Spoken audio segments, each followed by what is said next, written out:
नमस्कार प्रिय भक्तगणों, आज हम सुनेंगे सावन के सोमवार की व्रत कथा। सोमवार का व्रत रखकर अगर सावन सोमवार की कथा की जाए तो इससे सभी दुखों का अंत होता है और भोलेनाथ अपने भक्तों की सभी इच्छाएं पूरी करते हैं।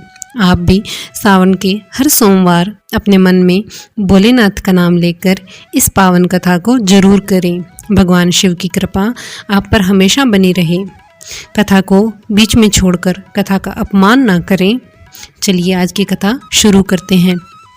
एक बार एक साहूकार भगवान भोलेनाथ का बहुत बड़ा भक्त था। उसके पास बहुत पैसा था, लेकिन उसकी कोई संतान नहीं थी। वो हर रोज भोलेनाथ की पूजा अर्चना करता और शिवजी के समक्ष रोज दीपक जलाता।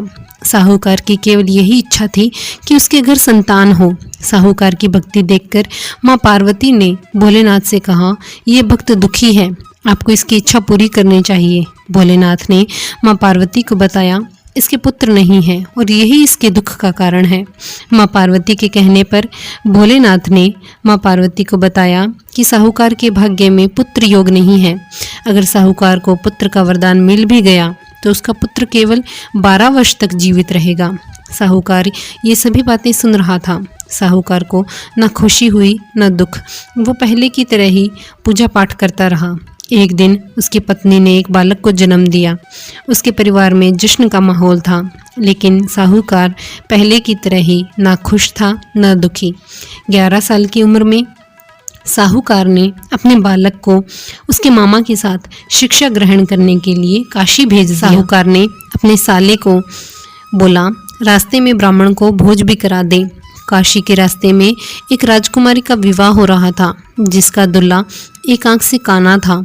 तो उसके पिता ने जब अति सुंदर साहूकार के बेटे को देखा तो उसके मन में आया, क्यों ना इसे ही घोड़े पर बिठाकर शादी के सारे कार्य संपन्न करवा दिए जाए। जब विवाह संपन्न हो गया तो जाने से पहले साहूकार के बेटे ने राजकुमारी की चुन्नी के पल्ले पर लिखा कि तेरा विवाह तो मेरे साथ हुआ है, लेकिन जिस राजकुमार के साथ भेजेंगे वो एक आंख का काना है।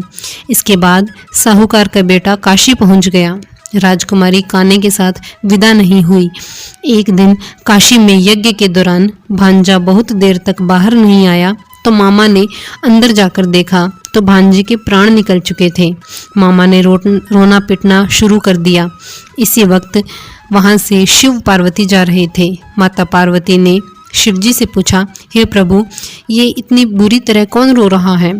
तभी उन्हें पता चला कि ये भोलेनाथ के आशीर्वाद से जन्मा साहूकार का पुत्र है। तब माता पार्वती ने कहा, स्वामी, इसे जीवित कर दीजिए, अन्यथा रोते रोते इसके माता पिता के प्राण निकल जाएंगे। तब भोलेनाथ ने कहा, हे पार्वती, इसकी आयु इतनी ही थी, ये भोग चुका है अपनी आयु। लेकिन माँ के बार बार कहने पर भोलेनाथ ने उसे जीवित कर दिया। लड़का ओम नमः शिवाय करते हुए जी उठा और मामा भांजे दोनों ने ईश्वर को धन्यवाद दिया और अपनी नगरी की ओर लौट चले। रास्ते में वही नगर पड़ा। राजकुमारी ने उन्हें पहचान लिया। तब राजा ने राजकुमारी को साहूकार के बेटे के साथ बहुत सारे धन धान्य के साथ विदा किया। इसके बाद वो अपने गांव पहुंचे, जहां साहूकार अपने बेटे और बहू को देखकर बहुत खुश हुआ। उसी रात साहूकार को स्वप्न में शिवजी ने दर्शन दिए और कहा, तुम्हारे पूजन से मैं प्रसन्न हुआ। इसी प्रकार जो व्यक्ति इस कथा को पढ़ेगा या सुनेगा उसके समस्त दुख दूर हो जाएंगे और मनोवांछित सभी कामनाओं की पूर्ति होगी। ओम नमः शिवाय।